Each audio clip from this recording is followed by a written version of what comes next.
سلام بچه ها، به ویدیو دوم از سری آمادگی آیلتس خوش اومدین.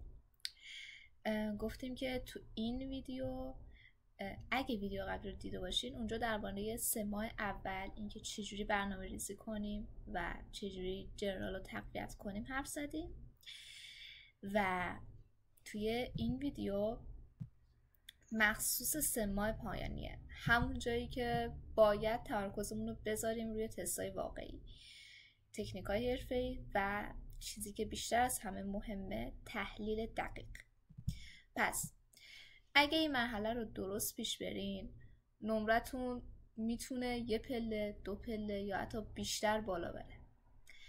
پس این ویدیو رو دست ندین و حتما تا آخر ویدیو با من همراه باشین. خب بچه ها بیاین در مورد نمره ها چیزی بهتون بگم. در مورد لسنینگ هم خب آخر ویدیو بهتون میگم که چرا من نمره‌ای که همیشه تو لسنینگ داشتم، یعنی اون 7.5 بود و نتونستم بیارم. و اینجا میخوام بگم که چطوری یه ریدینگ کار منو در آورد و نمره‌ای که میخواستم گرفتم. این نمره‌ای که الان دارین میبینین شاید از بیرون خیلی خاص به نظر نیاد، ولی نگاه کنین که یه ریدینگ چجوری کارو در آورده. میخوام اینجا همینو بهتون بگم که بچه‌ها 1 مهارت یا 2 مهارت انتخاب کنید که برای خیلی حالا لسنینگ و تو اون بدرخشین، اونقدر روی همین 1-2 تا مهارت تمرکز کنین تا به یه سطح مطمئنی برسین. همین باعث میشه که وقتی یه بخش رو خوب بزنین، ضعف‌های بخشای دیگه جبران بشه و در مجموع نمره کلی خوبی بگیرین. مثلا برای من ریدینگ خیلی نقش مهمی داشت و کمک کرد که کار من در بیاد. حرفم اینه که لازم نیست توی همه مهارت‌ها شما فوق‌العاده باشین. کافیه 1 مهارت الی 2 مهارت رو تا جای ممکن قوی کنید و بقیه رو برسونید به یه سطح استاندارد. حرفی که میخوام بزنم اینه که بچه‌ها نمره 6.5 واقعا اون قول ترسناکی نیست که خیلی‌ها تو ذهنشون ساختن و کاملا قابل دسترسیه با تمرین درست و تمرکز روی نقاط قوت. پس به جای استرس گرفتن تمرکز کن روی چیزی که بلدی و همونو بساز، چون میتونه بشه سکوی پرش تو. همین. بیاین در مورد این صحبت کنیم که چرا فقط کتابای کمبریج.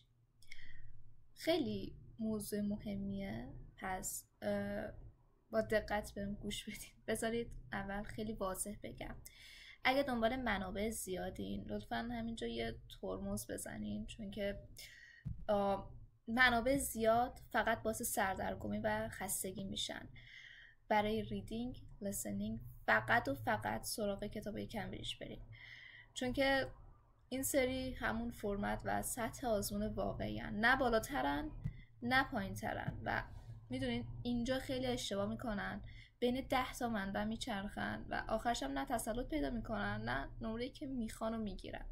پس لطفاً وسوسه منبع نداشته باشین، همین کمبریجا کافیه.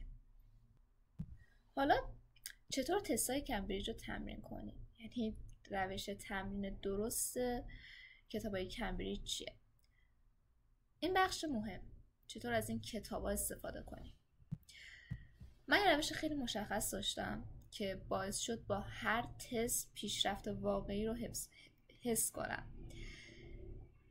شماره 1، شرایط آزمون رو شبیه سازی کن. تایمر بذار، موبایل رو بذار کنار و تست رو بدون توقف بزن، درست مثل روز آزمون. شماره 2، تحلیل بعد از تست. فقط نگاه نکن ببین چند تا درست زدی چند تا غلط زدی، نه، جواب درست و غلط رو تحلیل کن. ببین که چرا درست زدی، چرا غلط زدی. و بچه‌ها تحلیل خیلی مهمه. 70% اون بخش تست زدن ما تحلیله.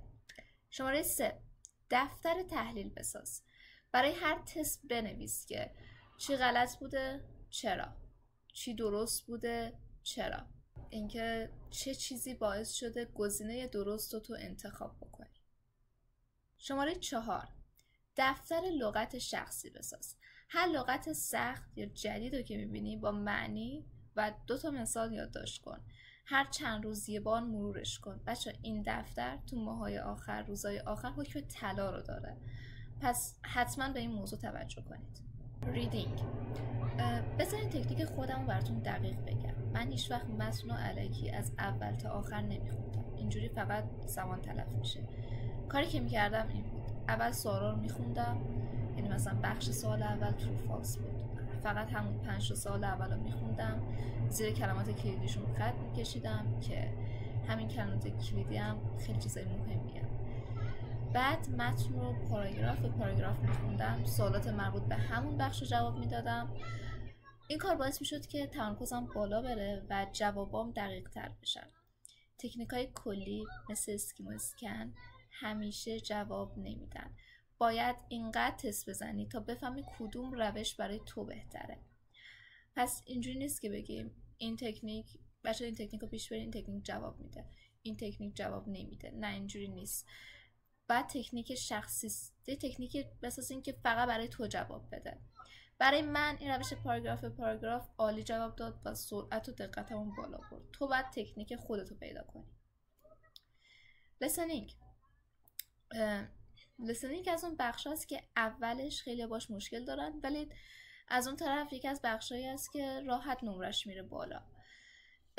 برای من اوایل پارت 2 و 3 خیلی سخت بود و کاری که کمکم کرد و مطمئنم به همه تونم کمک میکنه اینه که بچه وقتی اوایل فایل صوتی فرصت خوندن سوالا رو میده، شما سریعتر و برین جلوتر و کلمات کلیدی پارتای بعدی رو مشخص کنید.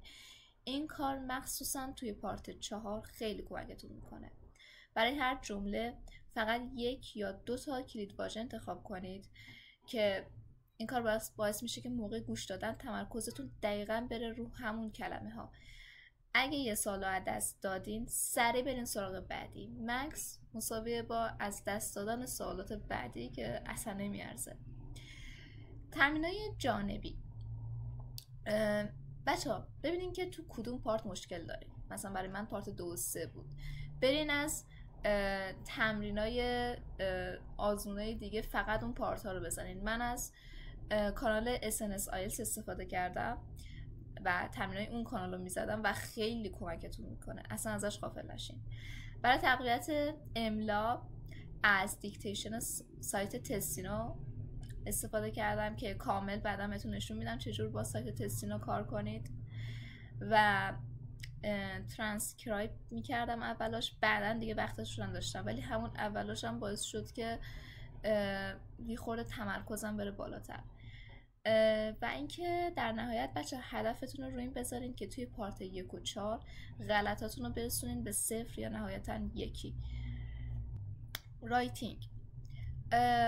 من از یه روش خیلی هدفمند برای رایتینگ استفاده کردم و پیشنهاد میکنم شما هم همینو برین. همونطور که تو ویدیو قبلی گفتم، اول با ساختار تسکا آشنا بشین، نه با نوشتن. و حالا که با ساختارها آشنا شدین، قبل از اینکه چیزی بنویسین برین سمپل های نمره بالای، مثلا میخواین پارت 2 رو، مثلا تسک 2 رو از موضوع ایژوکیشن بنویسین، برین سمپل نمره بالای اونو بخونین تا ذهنتون برای ایده پردازی آماده بشه. بعد شروع کنین به نوشتن با دقت. و کاری که اینجا خیلی مهمه اینه که یه فایل ورد درست کنین برای خودتون و هر اسایی که می‌نویسین رو بدین به هوش مصنوعی تا فیدبک بگیرین و اشتباهاتتون رو لیست کنین. ببینین اشتباه گرامری چیه، اشتباه واژگان چیه، اشتباه انسجام متن چیه و غیره. و هر روز اون فایل مرور کنید. قبل از اینکه بخواید رایتینگی بنویسین اون فایل مرور کنید تا دیگه اون اشتباهات تکرار نشن. نتیجه برای من نمرم از 5 رسید به 6 تو فقط یه ماه، با 100 تا کتاب نه، فقط تمرینی که درست باشه و تحلیلی که دقیق باشه.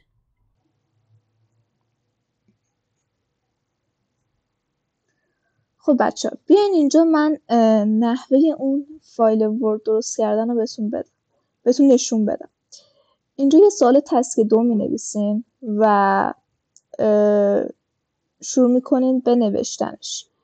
وقتی که نوشتینش با توجه به پرامپتی که به چت جی پی تی میدین بهتون یه نمره میده و در مورد هر کدوم از اینا توضیح میده. میای اینا رو کپی میکنین که داشته باشینش و بعدش ازش بخواین که یه اشتباهات اصلی، یه لیست اشتباهات اصلی برای مرور بهتون بده که همه اینا رو میارین کپی میکنین برای اینکه مرورشون کنین هی. و در آخر یه نسخه بهتر ازش بگیرین، بگین نیم یا یک نمره بالاتر من بده و میبینین که در واقع بگین که با همون ایده‌های خودتون یه نسخه بهتر بهتون بده و بعد نگاه کنین ببینین که چجوری در واقع نوشته شده اون نسخه بهتر و این پایین‌تر ببینید سر هر تاپیکی داره هی این اتفاق میفته.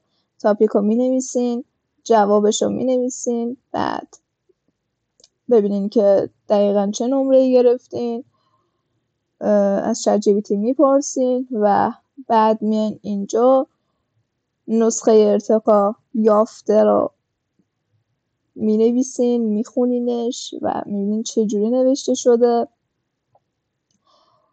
و این برای تسک 2 بود. بیاین برای تسک 1 هم نشونتون بدم. ببینید اینا رو از هوش مصنوعی میگیرین و فقط کپیشون میکنین. چیزی که مهمه اینه که هی مرورش کنید و سعی کنین که اون اشتباه ها رو تکرار نکنید. و همین دیگه. برای تسک 1 میتونین برای خودتون یه لیستی از وکب بذارین که این چیزی که من خودم برای خودم درست کردم و اینجوری بود که میخوندمش که یادم نره استفاده کنم ازش و اگه دوست داشته باشین اینو تو تلگرام براتون میذارم که بتونین استفاده کنید ازش. اسپیکینگ، اینجا میخوام صادق باشم. من برای اسپیکینگ یه دوره‌ای که شرکت کردم و کمکم کرد دوره آقای شاهگردی بود. تمریناش اوکی بودن و تو زمان خیلی کم تو رو به نمره‌ای که میخوایی میرسونه، اعتماد به نفست بالا میبره. برای اسپیکینگ خیلی مهمه که از همون اول سعی نکنید که حرفه‌ای و پیچیده صحبت کنید. به جای ساختن جمله‌های عجیب و غریب، جمله‌های ساده و درست بگین و با تسلط و اعتماد به نفس باشین. دنبال لهجه بریتیش یا گرامر آکادمیک نباشین. اگزمینر دنبال این چیزا نیست، دنبال کمیونیکیشنه. پس به این نکته خیلی توجه کنید. خیلی مهم، بچه توی وقت آزادتون، مثلا هر شب قبل خواب، متنای کمبریج رو یه بار دیگه با دقت بخونین. یعنی اون روزی که ریدینگ زدین، متنی که تستشو زدین رو یه بار دیگه با دقت بخون. توی آزمون رایتینگ ها خیلی وقتا موضوع همون ریدینگان و بچه‌هایی که متن رو خوب خونده بودن موقع آزمون راحت‌تر ایده داشتن و از ساختار آکادمیک تری استفاده می‌کردن. از واژگان عجیب و خیلی سنگین استفاده نکنین.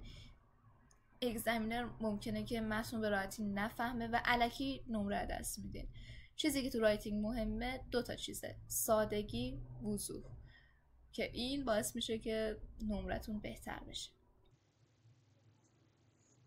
خب بچه بیاین نحوه کار با تستینو رو بهتون بگم. اول سرچ میکنید تستینو و این سایت براتون بالا میاد، میرین توش.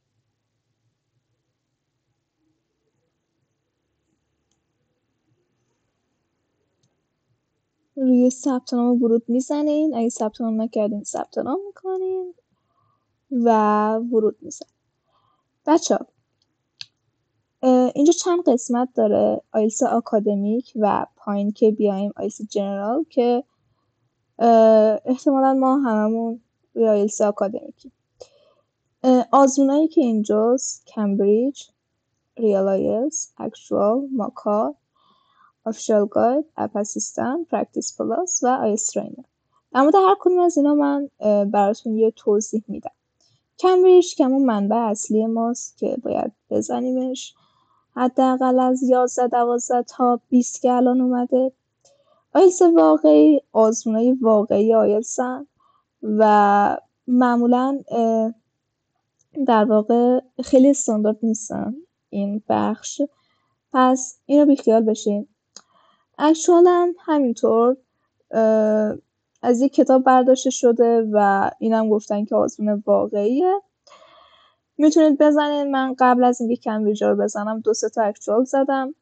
ماکار که همون کتاب ماکاره که برای اسپیکینگه و اپ اسیستنت هم همینطور که اگه اپش رو دارین میتونید از خود اپش استفاده کنین یا اینکه میتونین اشتراک تستینو رو بخرین و از اینجا استفاده کنید. آفیشال گاید هم که یه کتابه که در واقع 1-2 سطح از خود کمبریج پایین تره و وقتی دارین جنرال میخونین میتونین برای شروع این کتاب هم شروع کنید بزنید، مثلا 2-3 تا تستشو. این دوتا پرکتیس پلاس اینم یه کتابه و شبیه هم آزمون واقعی آیلتسه که به نظرم اینم بخیال بشین، ولی این کتاب خوبیه. اگه کمبریج رو زدین و دنبال تست بودین میتونین اینو بزنین، که من پیشنهاد نمی‌کنم برین دوباره کمبریج رو بزنین. کمبریج از هر منبعی برامون مهمتره. بچه کنار زیر تست یک قسمت داره اسمش وکبه. این قسمت برامون مهمه و خیلی هم در واقع کمکمون میکنه. گفتم که برای دیکتیشن از سایت تستینو استفاده کنین. میرین تو قسمت دیکتیشن و اینجا میبینین که 4 تا دسته‌بندی داریم ما. یکی اعداده که میتونین مثلا از شماره تلفن‌هایی که معمولا میاد 4 رقمی، 3 رقمی و حتی 5 رقمی که معمولا میاد استفاده کنین. این بقیه‌اش دیگه به نظرم به درد نمیخوره. این برای حروف دیدین مثلا بعضی وقتا چند تا حروف پشت سر هم میگه که اگه دیدین تو آزمون واقعی مشکل دارین مثلا میتونین بیاین یکی از اینا رو انتخاب کنین که یه مثلا یا 6 حرفیه یا 5 یا 7 حرفیه، معمولا اینجوری تمرین کنین. قسمت مهم این کامن وردز ماست که این قسمت بر اساس 1200 کلمه آیلتس طراحی شده و خیلی بخش خوب و مهمیه. شما میتونید بعد هر در واقع درسی که از 1200 خوندین بیاین املاشو اینجاها تمرین کنید و معمولا هم در واقع همون کلماتی که خیلی تکرار میشه توی لسنینگ و کمکتون میکنه. اینم توی اسمه. اگه دیدین که آقا اسما رو مشکل دارین میتونین بیاین اینجا تمرینش کنید. خب این از قسمت دیکتیشن. یه قسمت داریم ترانسکرایب که اگه دوست داشتین و وقت داشتین اون اوایل میتونین از این قسمت استفاده کنین. قسمت وکب کویز پیشنهاد نمی‌کنم حقیقتا. این قسمت جدید اومده نمیدونم چیه و این قسمت پارافرایز هم اون اولا برای ریدینگ خیلی کمکتون میکنه و میتونین بعد مثلا هر تست ریدینگ که میزنید یه 20 دقیقه هم اینو تمرین کنید. و بیاین پایین قسمت مهم این جعبه لایتنر ماست. کتابایی که باید بخونیدشون گفتم یکی 1200 از همینجا بخونید. بعد آکادمیک ورلدیز میتونین از اینجا بخونین، میتونین فایلی که براتون قرار میدم تلگرام بخونین و بعد بیاین اینجا مرورش کنین. کتاب کمبریج وکابولری فور آیلتس و بیاین بگم دیگه چی اینجا و وکابولری این یوز که الیمنتری داره، پری اینترمدیت و اینترمدیت که مهمترینش همینه و سطح‌های بالاتر وقت کردین بخونینشون. و همین دیگه از قسمت لایتنر همین. بچه اینجا یه قسمت چارت داره که اگه اشتراک داشته باشین فعال میشه. خب من اشتراک 3 ماه اول گرفتم و خیلی قسمت باحالیه اینجا. میتونین یه عملکرد ببینین از خودتون که چجوری دارین پیش میرین، دارین پیشرفت میکنین، دارین پسرفت میکنین. امکان تصحیح متن رایتینگ و اسپیکینگ بهتون میده که اگه برای این میخواین بگیرینش که بیخیال، چون که همون چت جی پی تی و پرامپتی که بهتون میدم خیلی بیشتر به درتون میخوره، چون من از این قسمت استفاده کردم و راضی نبودم. و تحلیل آنالیز سوال ریدینگ و لیسنینگ که قسمت خیلی مهمه و به دیکشنری هم دیگه دسترسی داریم. پس بهتون پیشنهاد میکنم که اشتراک تستینو رو تهیه کنید، چون به نظرم ارزشش رو داره.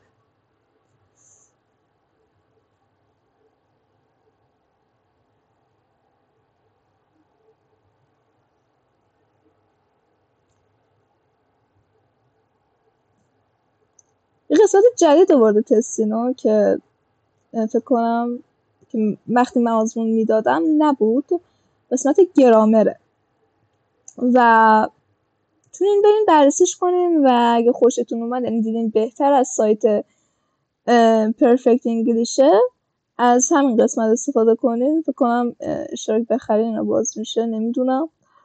چیزی که مهمه اینجا برای اینکه سرعت تایپتون اوکی بشه، هر رایتینگی که مینویسین رو تو همون لپتاپ بنویسین و بعد 1.5 ماه اینا که رایتینگ دارین مینویسین، خود به خود سرعت تایپ شما میره بالا. جنبندی 3 ماه آخر: تمرکز روی منبع درست، فقط کمبریج، تحلیل بعد از ترس، نه فقط استراناف، تحلیل کنید، تکنیک شخصی ریدینگ خودتون رو پیدا کنین و طبق اون پیش برین. لیسنینگ با هایلایت کردن اون کلید واژه ها و تمرکز بالا نمرتون رو ببرین بالا. رایتینگ با فیدبک و تکرار نکردن اشتباهاتتون ببرینش بالا. و اسپیکینگ سعی کنین که طبیعی و قابل فهم باشه. نکته آخر: توی این مرحله دیگه وقت درس خوندن زبان عمومی نیست، وقت تمرینه. تمرین هدفمند. هر اشتباهی که توی تمرین پیدا میکنید یه فرصت برای بهتر شدن. همین ریزه‌کاری‌ها باعث میشه سر جلسه آزمون با اعتماد به نفس برین و نمره بگیرید که دنبالش بودید. تجربه شخصی.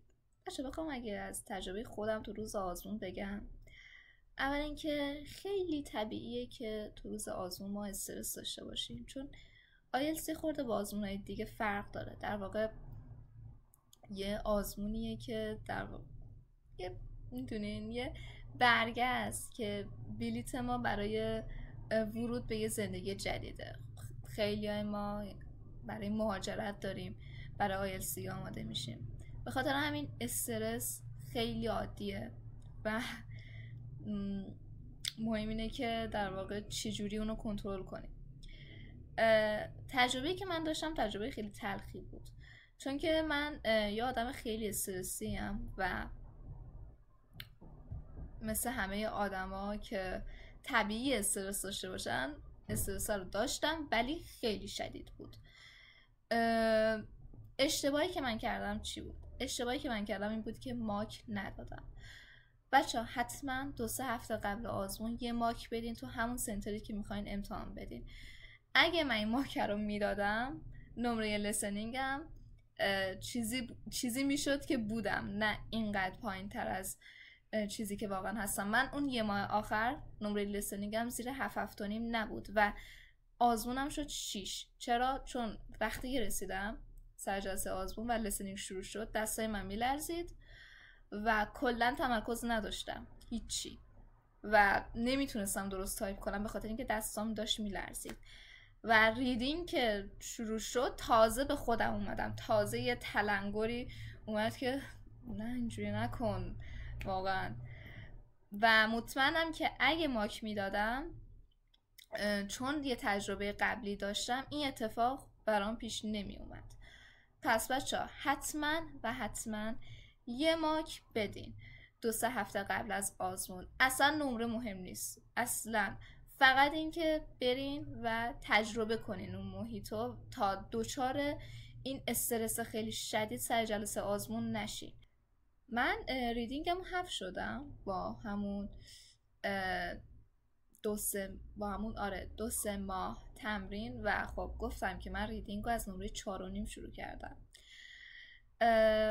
قراره یه ویدیو بسازم بعد این ویدیو که بیایم توی زمان آزمون دقیقا تو همون 60 دقیقه یه ریدینگ بزنیم که ببینیم که آقا واقعا توی شرایط آزمون چجوری باید تایم رو منیج کنیم و چجوری ریدینگ رو بزنیم. من توی آزمون 10 دقیقه وقت اضافه آوردم و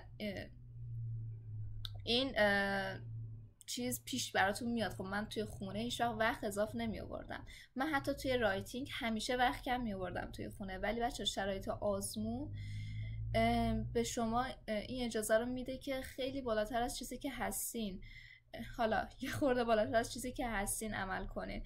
و من رایتینگم وقت اضافه آوردم چون که تو شرایط آزمون که میشینین استرسه که میاد سراغتون باعث میشه که یه خورده بهتر عمل کنین. مثلا من خیلی تون داشتم مینوشتم به خاطر اون استرسی که من سراغم که نکنه وقت کم بیارم. به خاطر همین اصلا نگران وقت کم آوردن نباشین، چون اگه تمریناتون رو درست پیش برین و طبق اون چیزی که گفتم هی تایم بذارین و تست بزنید و تحلیل درست کنین، این اتفاق براتون پیش نمیاد. پس توی ویدیوی بعد قراره یه ریدینگ رو با هم بزنیم تو تایم آزمون و دقیق اونجا نشون بدم که تکنیک من چی بود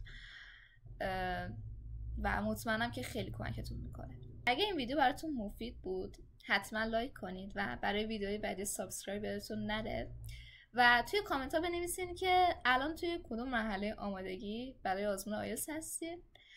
منم سعی میکنم که برای هر مرحله یه راهنمایی جدا ضبط کنم براتون. تا ویدیو بعدی موفق باشین و با قدرت ادامه بدین.